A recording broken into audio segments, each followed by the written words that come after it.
Hi, I'm Andrew Ting. I play the cello. I teach business law at universities. I'm general counsel at finance and tech companies, and I've worked at IT help desk before. And I also write legal thriller novels. So I might sound like a pretty cool guy right now, but honestly, for most of my life and still now, I have no idea what I'm doing. But one thing that I feel I can talk to you about is how to succeed at new experiences. So that's what this TED Talk is about. How to think about past experiences and create bridges so you can succeed at new experiences. And my goal is to help you kind of process, not to be afraid, try new things, jump in. And I'm going to share 3 stories from my life showing how I've done that. So first story, first bridge. I played the cello since I was 9 years old. I was a pretty scrawny kid in elementary school.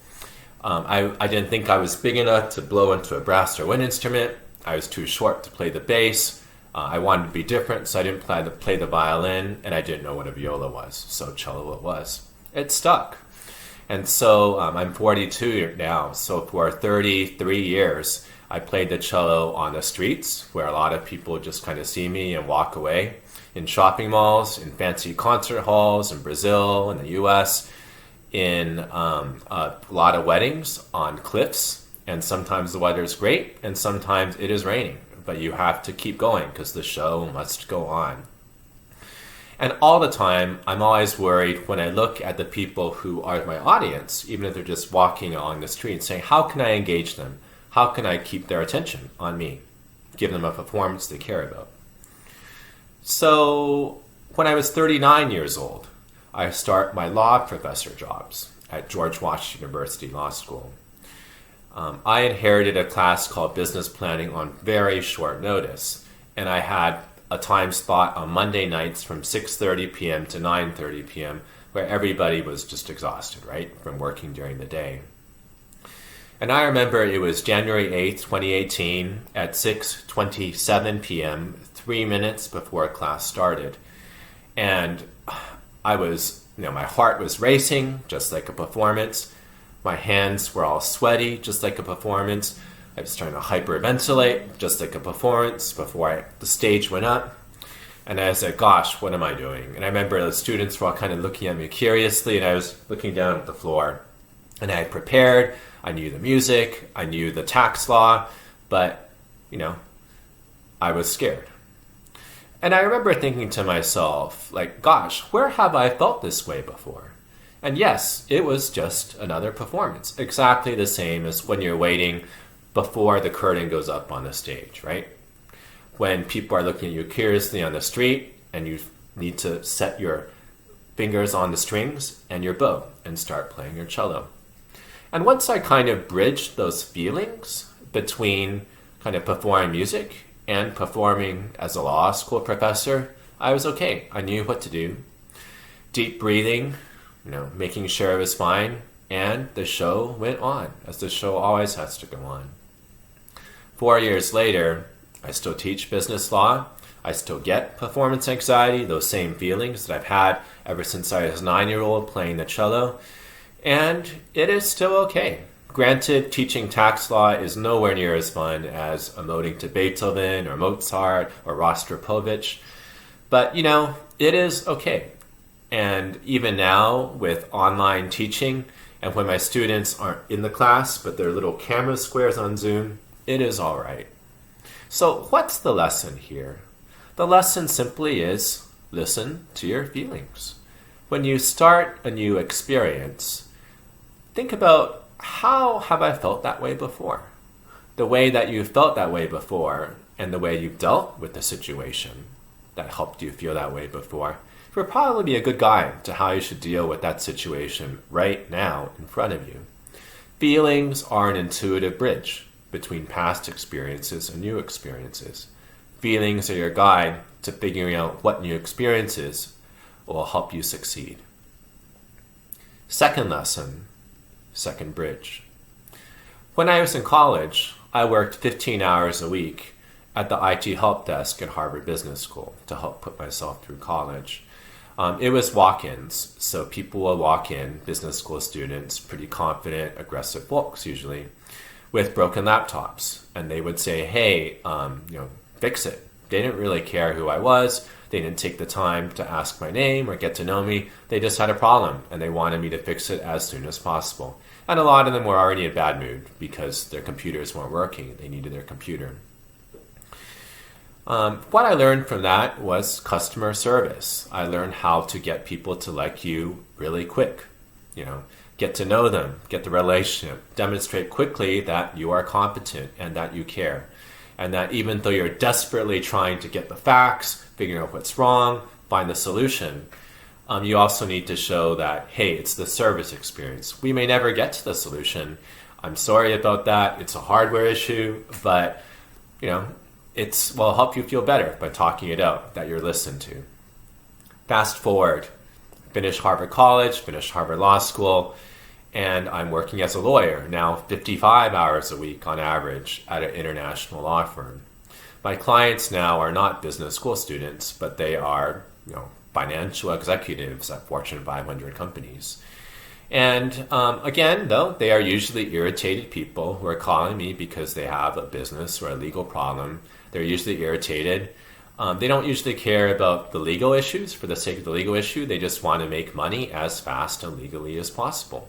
And so they're calling me. What I realized when my first law client just was mean to me, kind of rose up, say, hey, Andrew, I want to do this. How come you can't make it happen? Is that dealing with clients or people is actually a common denominator. The first time somebody rose up on me, says, hey, what do you mean the Securities and Exchange Commission can't let me do that? I was like, Then I realized it was the same thing as fixing a computer at Harvard Business School. I'm sorry, it doesn't work. I don't have an answer for you. It's just the way it is. I think your computer is broken. That's the law.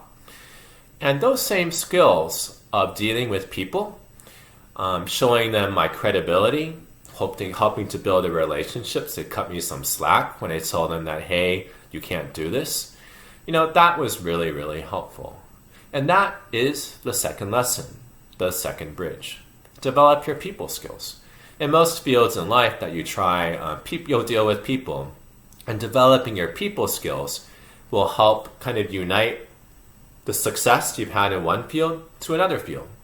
Because wherever you go, you're surrounded with people, and your people skills will help you buy enough time for your technical skills to catch up and to solve the problem at hand. Third lesson, third bridge.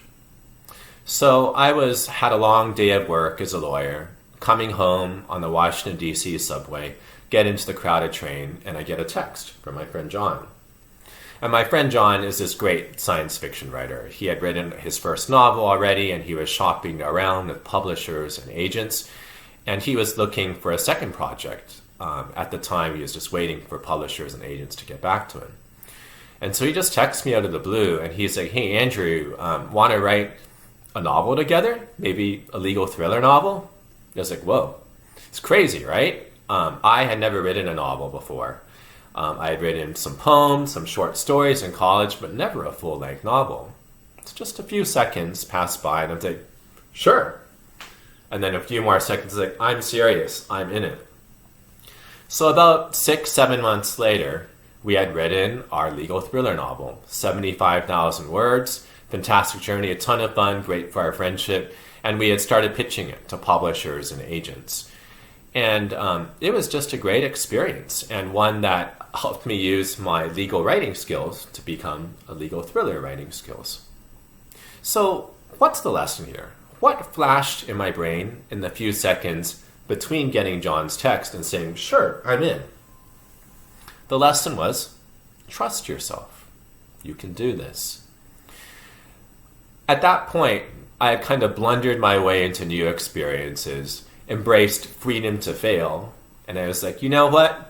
This is a cool opportunity. I know I can write about law. I guess my structured legal skills, writing an outline, writing a plot, they all come together, right? I can just do it.